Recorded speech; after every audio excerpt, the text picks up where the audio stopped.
Crucible of the Vampire. Written by Amanda Murray. Narrated by Gemma Lawrence. Chapter 3. A Dream of You. The following morning, Isabelle awoke to the sunshine creeping through the thin blue floral curtains. She dressed quickly and tried to ignore her misgivings from the previous night. Today is another day, she thought to herself as she pinned her blonde hair into a tight bun. She was keen to take a closer look at the mysterious cauldron in the cellar, and grabbing her notebook and camera, she headed enthusiastically downstairs. Isabelle descended the oak staircase, passing the stag heads staring impassively. She noticed the large organs that Carl had mentioned last night at dinner. One was smaller but beautifully and ornately carved, and one had tall silver tubular pipes. She wondered if these had come from any of the local churches nearby. The sound of music was emanating from somewhere, a plaintive, soulful melody that Isabelle felt immediately drawn to. It seemed to be coming from one of the rooms off the inner library. Isabelle crept quietly across the hall and peered through the partially opened door, which led into what would have been the original ballroom. It had a beautiful white and wedgwood blue pilaster ceiling and a pale wooden parquet floor, though not in brilliant repair, Isabelle noticed. It looked less old than the library and hallway. Perhaps this was one of the later architectural additions that Carl had mentioned at dinner last night. There were more fireplaces, but this time they were all boarded up. The ballroom overlooked the back of the house, onto fields and woods in the distance. Scarlett was standing by one of the tall stoned mullioned windows, staring out. The music came from an old-fashioned brown record player, positioned on a small wooden table near the fireplace. It was the only piece of furniture in the cavernous room. Isabelle hid herself and watched her through the large crack in the doorway. Suddenly, Scarlett began a graceful balletic routine, gliding seamlessly from one pose to another. Her blonde hair was twisted up in a loose bun, strands falling around her face as she moved, her feet making almost whispering noises as her ballet shoes swept against the parquet floor. She was dressed in a black leotard with a red chiffon skirt that swirled and clung to her long athletic legs as she moved. She was graceful, supple, sinuous. Isabelle watched, transfixed by the music and the rhythmic movements of the dancer.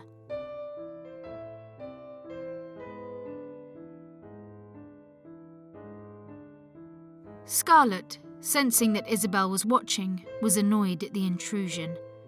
When the music finished, she strode over to the record player and switched it off. Isabelle stepped into the room, hesitating while she watched Scarlett begin to limber up, stretching her long, elegant limbs, dark red fingernails flashing as she moved. Scarlett, aware that Isabelle had come into the room, paid her no attention whatsoever and continued to stretch out on the floor. "You dance beautifully," Isabelle tried to make friendly conversation with Scarlett, who simply ignored her. Thinking that she might not have heard her, she took a couple of steps nearer and asked tentatively, "Scarlett, was that you walking about last night?" "Walking about?" Scarlett tossed her head scornfully. "Are you imagining things? Last night I was sleeping peacefully and now I am trying to dance peacefully." Scarlett's annoyance was almost palpable. She walked haughtily over to the window and continued her exercises. "Sorry, I'll leave you to it, but you do dance beautifully," Isabelle said hesitantly. Still not getting any response and not wanting to annoy Scarlett further, Isabelle beat a hasty retreat from the room. Scarlett turned away from the window to watch Isabelle depart. She smiled superciliously to herself. Down in the cellar, Isabelle was inspecting the partially dug-up metal object that was protruding from the floor. Recognizing it from the black and white photographs she'd seen in Professor Edwards' office only a few days ago, it certainly looked like it could be an ancient cauldron. Whether it was the missing half of the infamous stern cauldron was another matter. Carl had accompanied her down to the cellar and was standing nearby looking at the mound of earth heaped next to the cauldron. "Well, there it is. As you can see, once we realized what it was, I stopped the men from digging any further, for fear of damaging it." "You did the right thing," Isabelle nodded approvingly. She'd knelt down to get a closer look at the ancient object. Carl shifted uneasily, and motioning towards the cauldron, said, "Do you have any idea what it might be worth? We only have a small income to maintain the hall. We even sell vegetables to the local inn." Carl looked uncomfortable as he watched Isabelle put down her tools and notebook on the floor next to the pile of soil.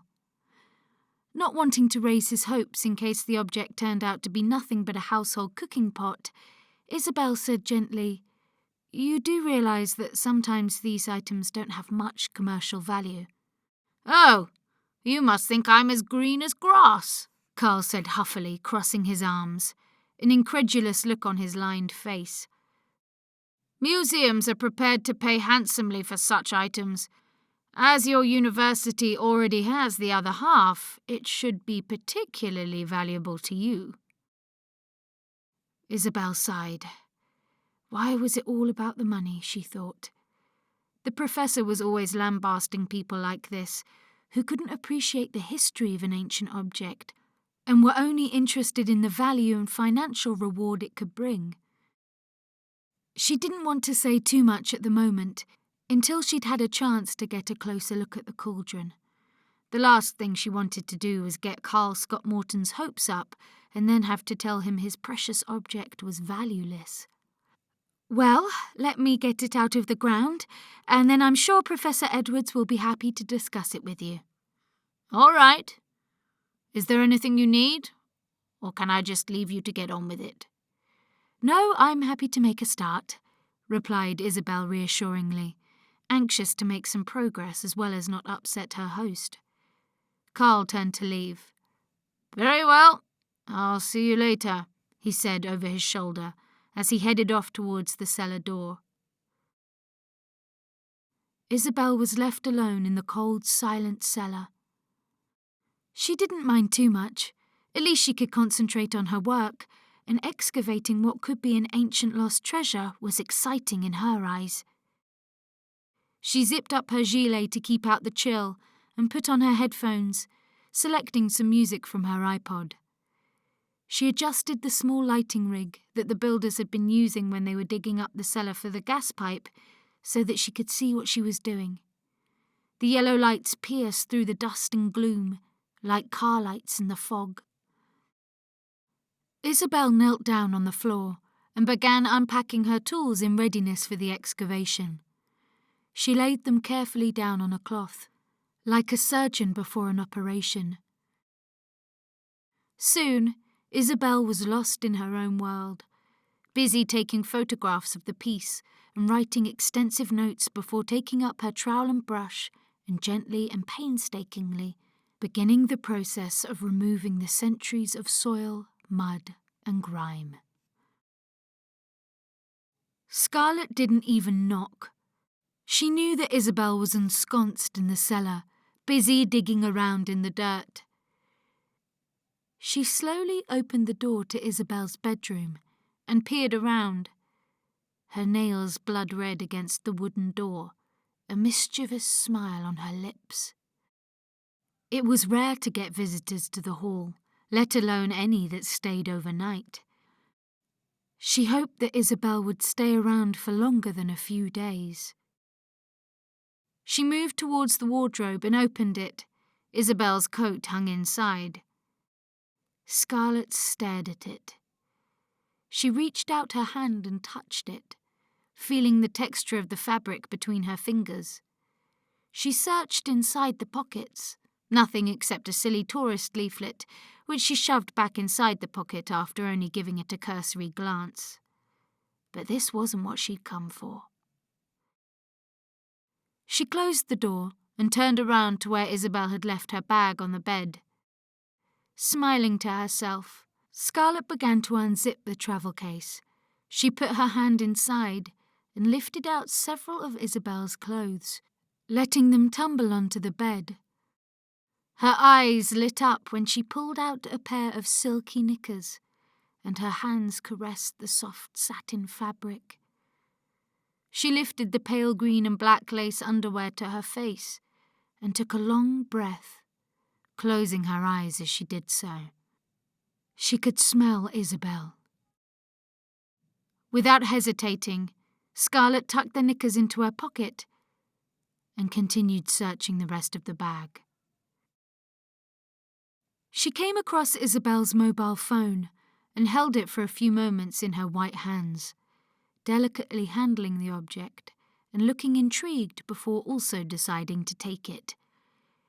She pushed it in her pocket, where it joined her other trophy. Fastening up the bag and leaving it as she found it on the bed, Scarlett silently retreated from the room before she was discovered. It had been a long day, and Isabelle was tired and aching from digging in the cold cellar.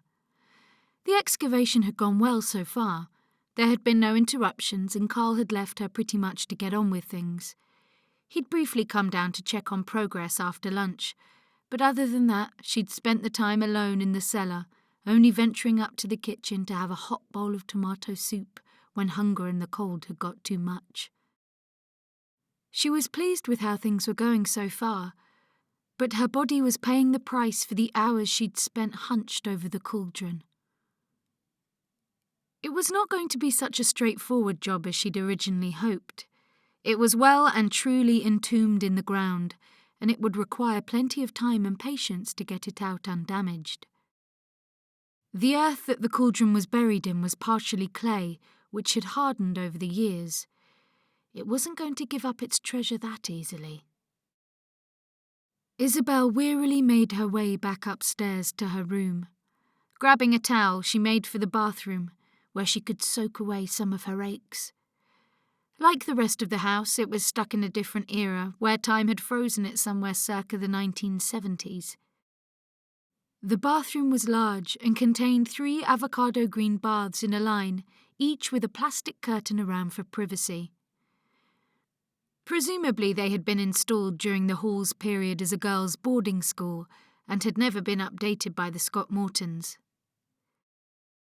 Isabelle began to fill a bath, the hot water gurgling and splashing out of the old taps. She poured in some bubble bath, and the scent of jasmine and lemongrass drifted up comfortingly into the steamy air. Isabelle lay back and felt the warmth of the water envelop her aching muscles. They may be old baths, she thought, but they were certainly big. She looked down at her slim naked body between the bubbles and thought of Richard for the first time in months. This big, old, strange and lonely house made even the worst of relationships seem covetable and exciting. Had things really been that bad? Could they have found a way through together? That after-time, post-relationship had made her even more introspective. She thought that memories were supposed to fade over time, but in reality she had just buried them, and they were still just as raw and painful. She couldn't bear the thought of unearthing her feelings.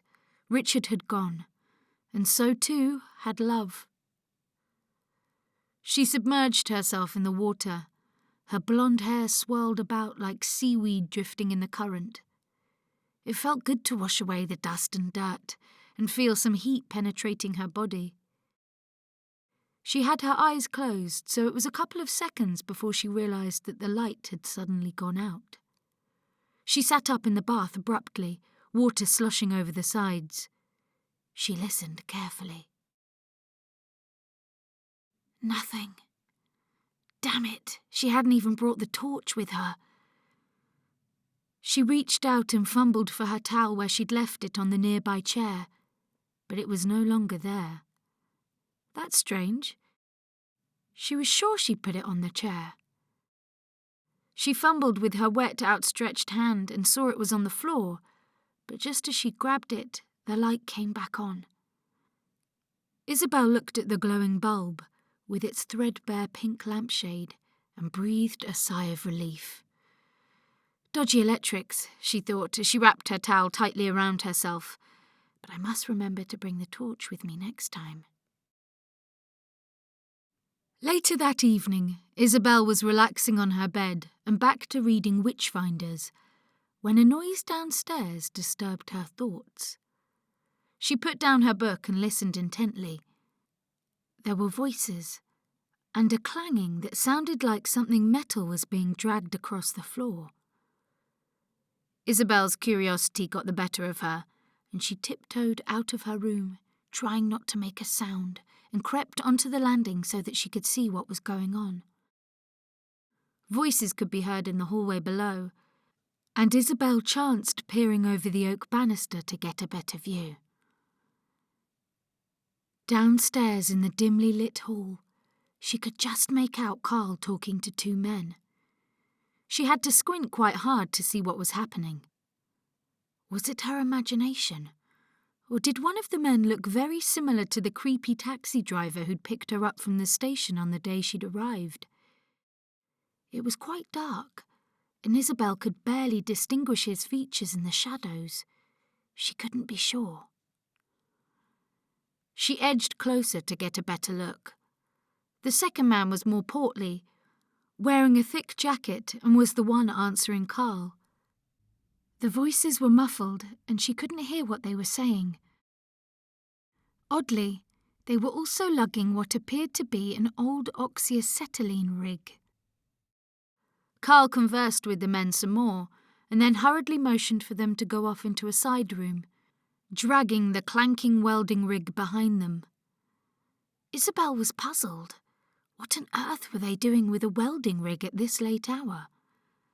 Although she was beginning to think that nothing should surprise her about this place, everyone, even the taxi driver, seemed strange. Glancing around the hall uneasily, as if he felt someone was watching, Carl suddenly looked up towards where Isabelle was peering over the balustrade. She stepped back instantly into the shadows. Her heart was pounding. Had he seen her? He had certainly looked annoyed. She hastily retreated back to her bedroom and shut the door quickly. It had been a long day, and Isabelle, though tired, couldn't sleep. Her mind was far too active. She spent a while writing in her diary, a habit she'd had since she was 12 or 13. Writing a journal had seemed a great way of working through her feelings and thoughts, trying to make sense of the jumble of emotions she experienced. Recently, though, since she'd broken up with her boyfriend, she'd found writing about it all too painful and raw. She just wasn't ready to face up to that yet. But since arriving at the hall, she'd oddly started thinking about Richard again. She was so lost in her own thoughts that she jumped when she heard a knock on her bedroom door. "Hello?" Isabelle sat up in bed, hurriedly closing her journal and drawing the duvet around her. Evelyn walked in carrying a mug with something hot and steaming in it. She smiled sweetly at Isabelle. "Hello, dear. I thought you might like a nice warm drink to help you sleep." "Oh, thank you, Evelyn. That's very kind of you," said Isabelle, a little surprised. Evelyn smiled and pushed the mug towards Isabelle. "Just put it on the side for now. I'll wait for it to cool off." "Oh, it's fine as it is. It's a tonic, dear. I made it myself, especially for you." Isabelle felt a bit awkward, but took the drink from Evelyn and had a sip. "That's right, all the way down. I can take the mug back with me."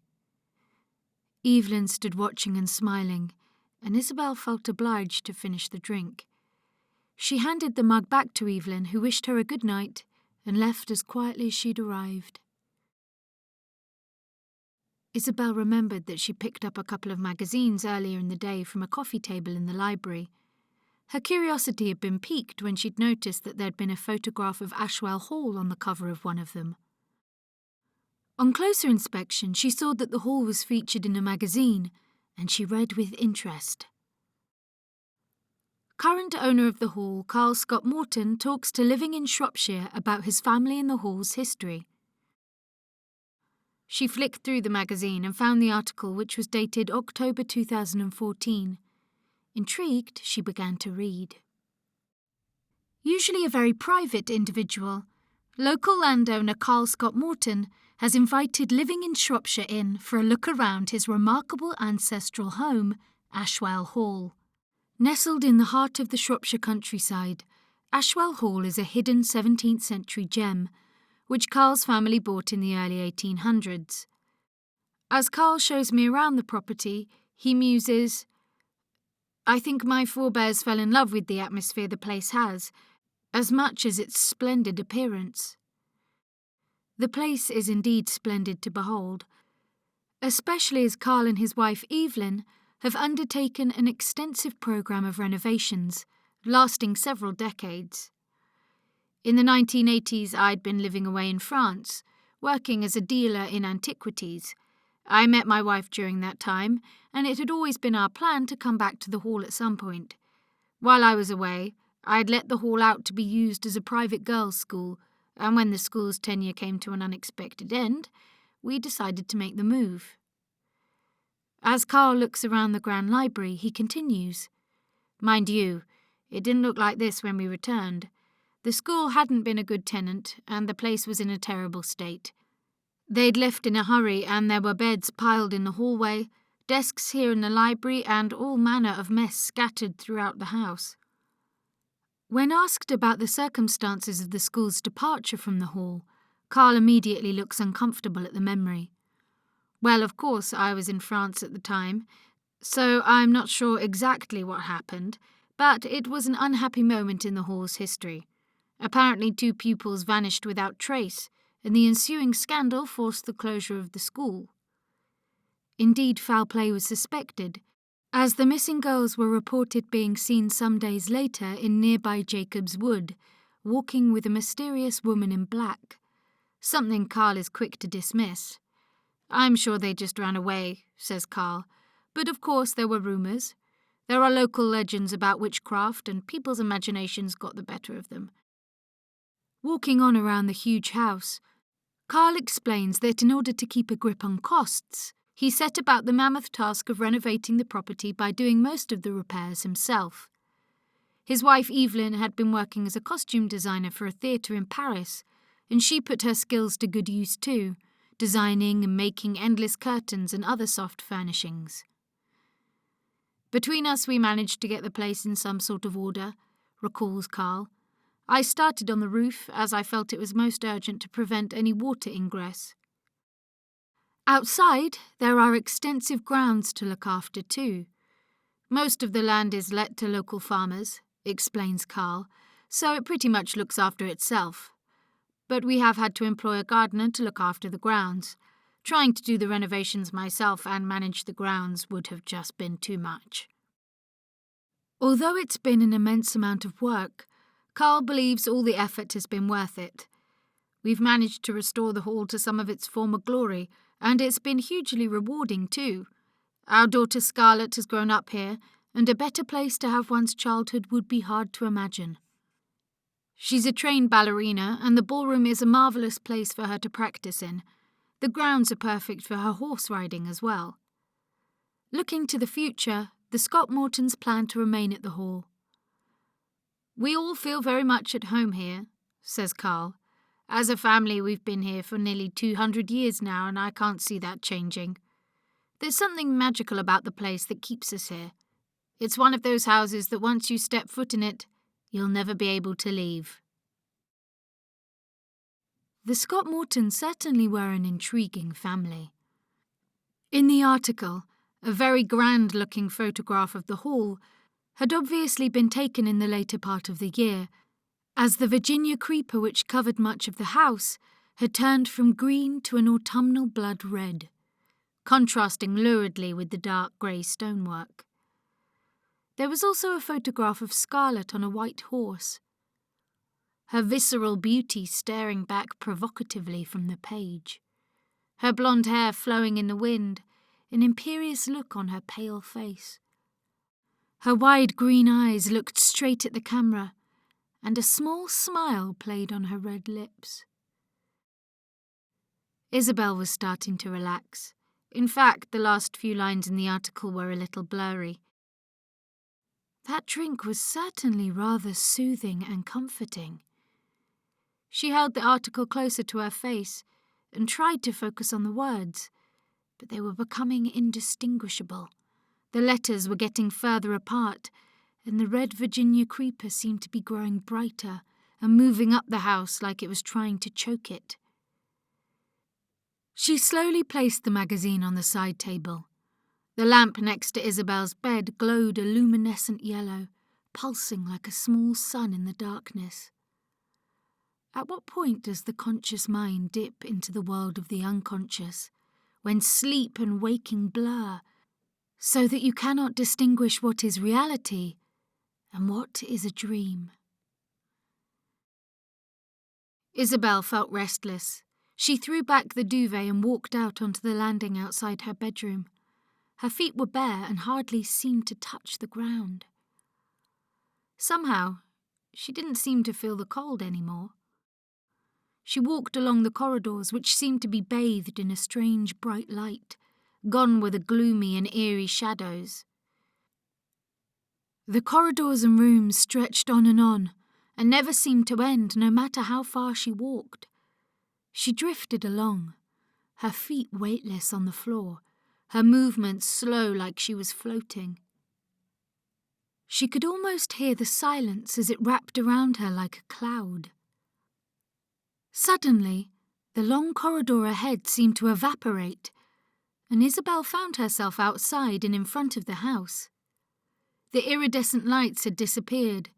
It was night, and a bright full moon lit the way ahead. The Virginia creeper crawled along the stone walls of the old hall and glowed blood-red in the moonlight. Isabelle found herself walking towards the old rusted swing, perched under the outstretched branches of an ancient oak tree.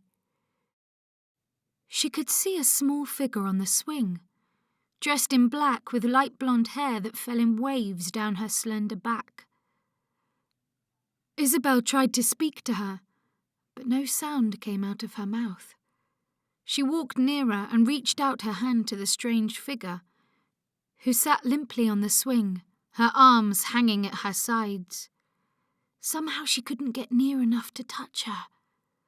The only sound was the swing. It creaked as it swung slowly back and forth, back and forth. A noise to her left distracted Isabelle. She listened intently, trying to see where it was coming from. Suddenly the hall disappeared, and she found herself in open countryside. Where was she? How did she get here? She could just detect the fields in the moonlight. Her bare feet brushed on the cool grass, damp with dew. Out of the shadows, she saw Scarlet coming towards her. She was riding a white horse, a beautiful, powerful white horse, with its blanched mane plaited and braided. Scarlet looked commanding, impressive. A long red scarf like a river of blood flowed from her neck down to her thigh. Isabelle smiled admiringly. Scarlet's long blonde hair, which looked almost white in the moonlight, blew gently as she rode. In the stillness of the night, she could hear the sound of the horse's hooves thud on the ground, and its breath like a ghostly whisper. She watched in fascination as Scarlet rode around her, always in command, possessing her with her gaze. Surprisingly, Isabelle saw Scarlet now dismounted off the horse, standing in front of her, holding the reins. They stood face to face for a while, the full moon between them, and the darkness like an invisible force. Leaning in towards Isabelle's face, She whispered something in her ear. Isabelle closed her eyes and felt the thrill of Scarlett's cool breath on her skin. She tried to understand what Scarlett was saying, but the words meant nothing. Scarlett pulled away. Reaching out her marble-white hand, she offered Isabelle the reins of the horse, before she slowly melted into the background. Isabelle found herself alone with the white horse, under a star-filled cavernous sky.